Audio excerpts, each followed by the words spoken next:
Yo, what is good? My name is Lizzie. I'm a self-taught UX designer. I'm approaching my 4-month mark in my journey. We are going to be reflecting on my week with a mukbang, apparently. So if you're new to my channel, I make it a point to document my experience as a self-taught as candidly as possible. Alright, so to be honest, this is my second attempt because yesterday I just had a sporadic idea to do a mukbang and it didn't work out. I'm not gonna lie, I'm not even gonna try to front and say this is my first attempt. Let's just try this out. Let me just provide an overall sense of how my week has been. Wait a minute, no. Before we get into that, do you wanna know what I'm eating? I think I should probably tell you. I am on the UX design struggle bus because it is a fucking struggle to break into UX right now. Since I am a self-taught, that is basically a euphemism for I'm unemployed and I'm living at home. I am living on a struggle budget. This is, I don't know how to do this without the soup spilling. Ooh, what if I do this? Yeah, this is mukbang shit, right? Alright, so this is from Costco. It's wonton soup with some veggies and nudes. But yeah, let's take this first bite. This is so weird.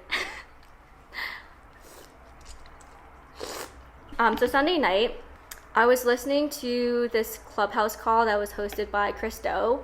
He's this like very accredited keynote speaker in the design space. What he was saying was this idea of building subject fluency with this simple ratio. 5 books, 1 subject matter. And this is a way for you to understand what 5 experts are saying in the field, given that these books are written by 5 different experts in the field.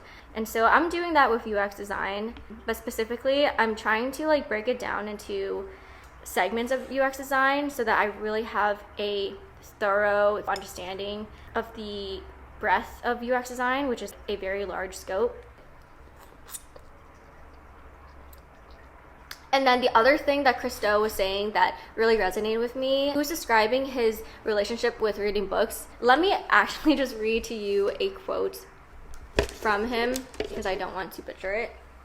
I have it written right here. These are all the notes I took from that Clubhouse call. So he says, "When I sit down with a book, it's like I'm sitting down with the author talking about the subject, informing and challenging my thinking on the matter, because quite literally, you are reading the author's mind by reading the book."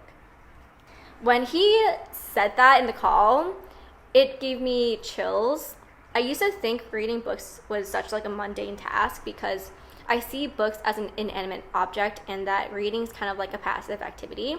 But the way Chris Do is describing it is that it's actually an active activity where you're having dynamic conversation with the author. It's almost as if this person is in the room with you discussing a subject matter with an expert, and that's really fucking cool. 1 minute. What I did with that new inspiration was that I made it into an actual step. I ordered 5 different books from my public library, just knowing that I would be on the waiting list. So my hope was just to get my hands on at least 1 book so I could start reading it this week. The next day, Monday, was the most unproductive day of the week for me. I didn't get to my study desk until 10:30 a.m. and that's pretty late for me. I typically like to start work right at 9 a.m. I was only productive really for about 3 hours during the day because my body felt really exhausted, and at first I thought it was just the exhaustion that you feel on a Monday after a weekend, but this one felt a little bit different because it was kind of sustained throughout the day, and I was like a little conflicted on what to do. Should I like power through or should I just like let my body rest? And I'm kind of glad that I went through this because it really allowed me to understand, make sure you don't confuse rest with avoidance. So I really had to just listen to my body and say, all right, well, what am I actually feeling? Am I feeling laziness or am I actually feeling exhaustion? And it was the latter. So I ended up just taking a nap in bed at 5:30. I ended up waking up at 11 p.m. by accident, and I know that's not a nap. I actually felt super shitty when I woke up at 11. So what I did was searched up one design book, which was Steve Krugg's Don't Make Me Think, and I just blasted through the first half of that book. I think because I had such an unproductive day on Monday that it really just caused this surge of productivity for the rest of my week, and I just kicked myself into high gear again. So then from Tuesday to today, I've been super productive. So I'm gonna break that down. Today, I finished that book by Steve Krugg, Don't Make Me Think, and I'm so happy that I picked up this book and finished it because it really reinforced the learnings that I got from Chris Do on Sunday. The way that I've been learning a lot, but after reading this one book, I've already been able to string together all of the concepts and things that I've learned so that it's a lot more of this cohesive, streamlined understanding. I now am shifting my relationship with books, and it's a slow process, but it has been immensely rewarding so far. Okay, the last thing about books.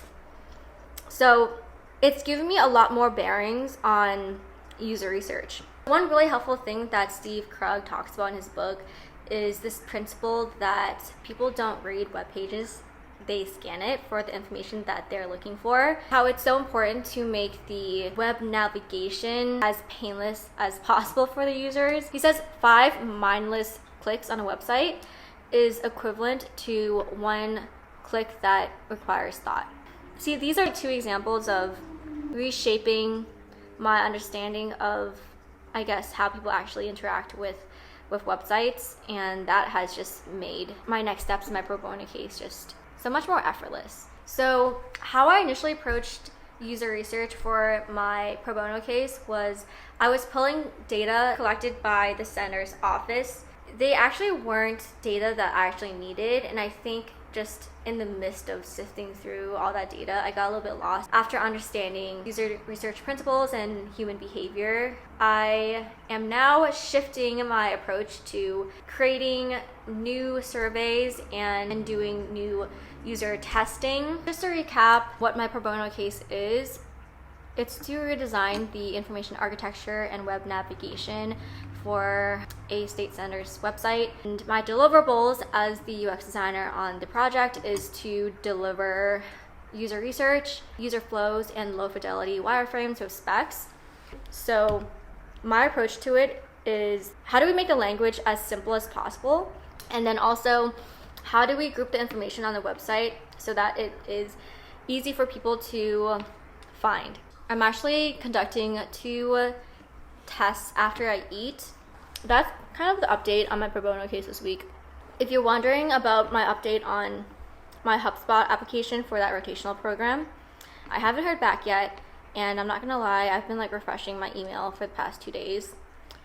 So still fingers crossed on that, but in the meantime, I don't want to put all my eggs in one basket, so I'm just going to continue to look for other equivalent programs and just start applying to those. Okay, so I'm nearing the bottom of this bowl. I think it'd be cool to just close this mukbang out with a reflection activity, just so it can be a productive way to close out any week. So I'm gonna do the rose, thorn, bud activity, and if you don't know what that is, basically I'm just gonna go through a rose of my week, which is a highlight, a success, or a positive thing that happened this week. And then I'm gonna go through a thorn, which is just a challenge that I faced this week. The third is a bud, which is something that I am looking forward to learning more about from this week, or a new idea that blossomed from this week. So let's take this bite first. For my rose, I would say that positive is definitely now understanding that reading books to build subject fluency slaps, and it makes a lot of sense. And I'm really glad that I started and finished my first book. it just gives me confidence that I can actually reach the 5 book 1 subject matter ratio, and then maybe try to expand on that number. My challenge this week is still time management.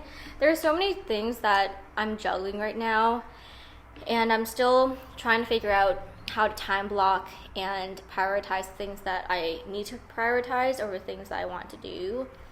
So that's still a thing, which is also why I might not be pushing out all of the YouTube content that I want to create right now, and I apologize for that. On a bright note of time management though, I am able to have more of a personal life now. I really like learning languages, and I've just been able to practice my Spanish more using Clubhouse, and I'm at a point where like I'm starting to think in Spanish again, and that's an indicator for me that okay, I'm actually like learning a lot. Everything that I learned about Spanish is coming back to me, and it's something that I haven't practiced in like maybe 3 years, so it's been pretty cool to just practice it again and connect with people in Spanish. And the but is probably definitely my pro bono case. I'm just really excited that now that I'm taking control of the way in which I am collecting data from targeted folks, I just have so much more confidence that once I collect all the data and synthesize it, it's going to just provide more direction into the ideation process. So yeah, I'm just so excited to sit down with the data and just understand like what it means. I think I'm becoming a UX designer now, since that just really excited me. Well, this has been a strange experience. I just had a whole conversation with myself and a camera while eating, so please leave in the comments that you're like watching this and that maybe you ate with me, because that's what a mukbang is for. If you haven't yet joined the UX Design Struggle Bus Discord community, the link is in the description box. Thanks so much for tuning in. I will see y'all in my next videos. Later.